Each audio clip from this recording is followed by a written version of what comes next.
नमस्कार, मैं राम रघुवंशी हूँ और भारतीय जीव जंतु कल्याण बोर्ड का मैं सदस्य हूँ।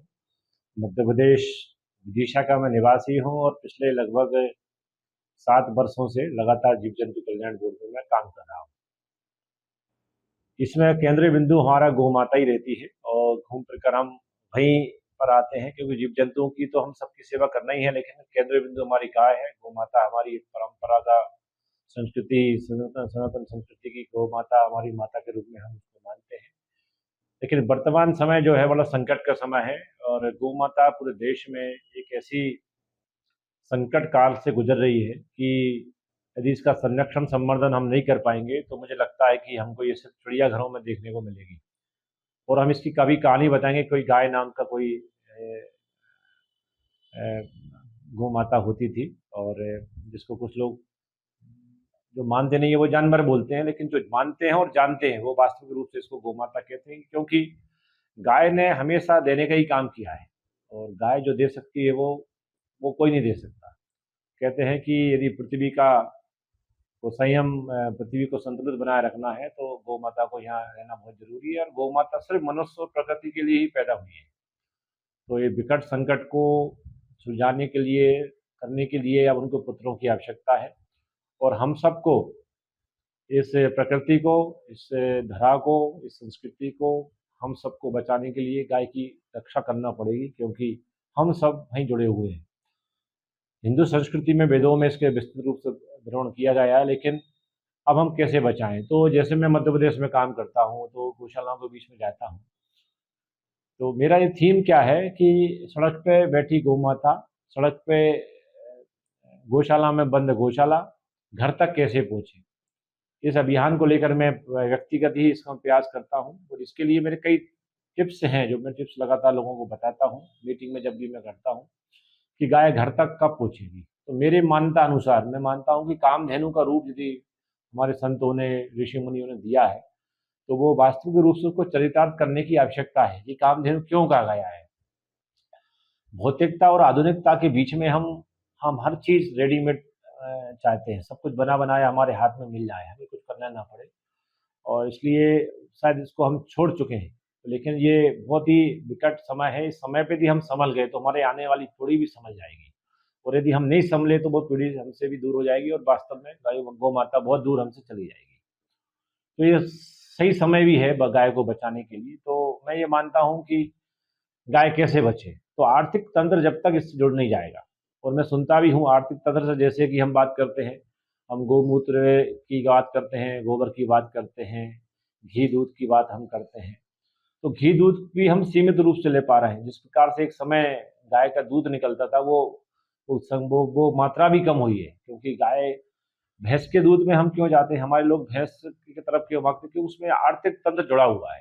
इसलिए भैंसों को पालते हैं, रखते हैं, उसकी सेवा करते हैं। गाय को भगा देते हैं क्योंकि 2 लीटर दूध देती है, भैंस 10 लीटर दूध देती है।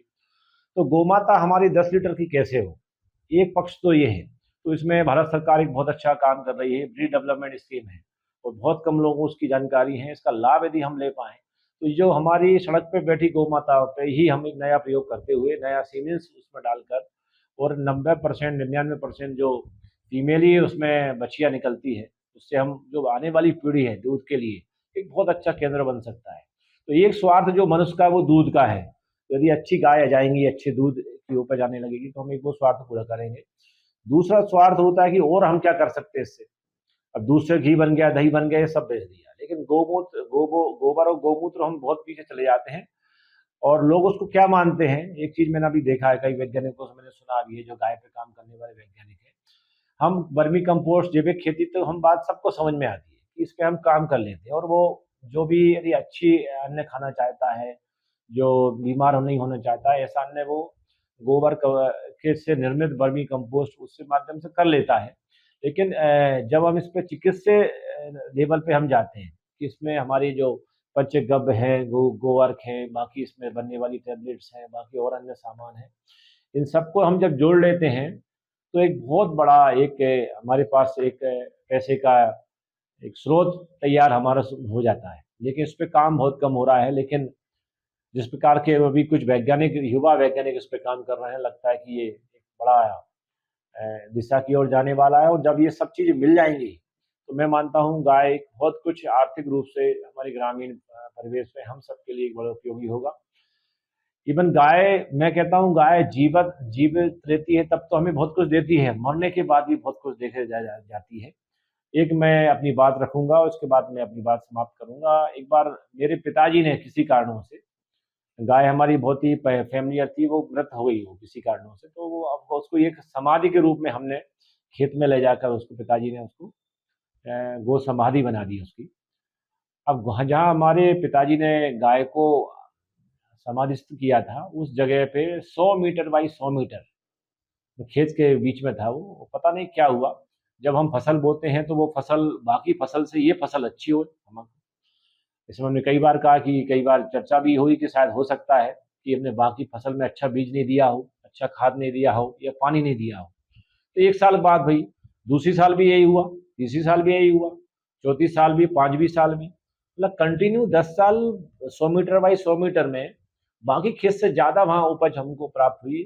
तो जब फिर मालूम ये चला कि यहाँ पर इस सेंटर पॉइंट पर गौ माता को जब उसका लास्ट हमने दफन कर दिया था, वो समाधि बना दी थी, तो वो समाधि से जो एक समाधि से तो खाद बनता है किसान को, अंत में भी मरने के बाद वो हमें 10 साल तक गौ माता हमको लगातार देती रही।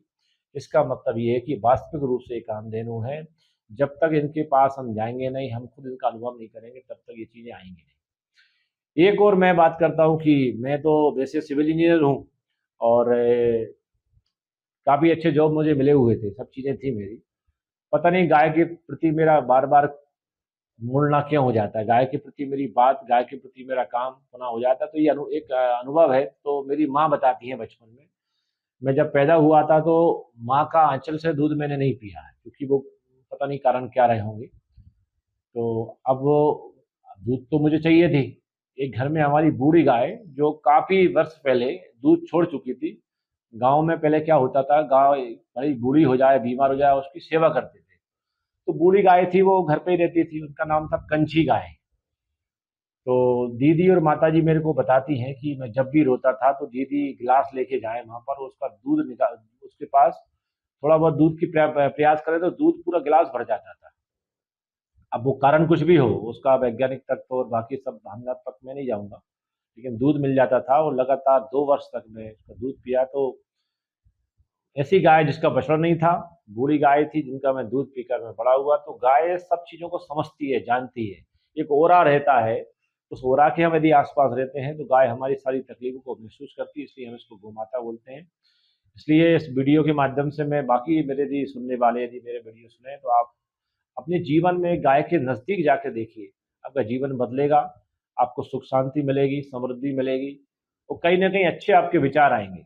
आज की भौतिक दुनिया में बहुत सारा लोगों के तनाव रहता है और बार-बार बोलते हैं मेरी किस्मत में ये नहीं है, मेरे पास बुरा चल रहा है। कभी नज़दीक जाएँ, कभी सेवा करके देखें आप। तो जिस प्रकार से हमें कई मोबाइलों की हमें हमारे पास कई मोबाइलों की सिम रहती है, कभी हमको शायद किसी भी फ्रीक्वेंसी देखने को नहीं मिलती, जैसे हवा को देखने को नहीं मिलती, ऐसी कभी-कभी दुआएँ और हमारा आशीर्वाद भी नहीं दिखता। तो मैं मानता हूँ यदि आपके गाय के आस-पास रहेंगे, तो ये सब प्राप्त होगा और ईश्वर की कृपा आपके ऊपर रहेगी कि गौ माता इस संसार में जीता जागता भगवान के स्वरूप में हमारे बीच में है। तो सबसे आग्रह है कि गाय की सेवा करिए, गाय की रक्षा करिए और गाय पे जितना हो सके उतनी बातचीत करिए, जैसे भी हो सकती है। गौ माता, जय गौ माता।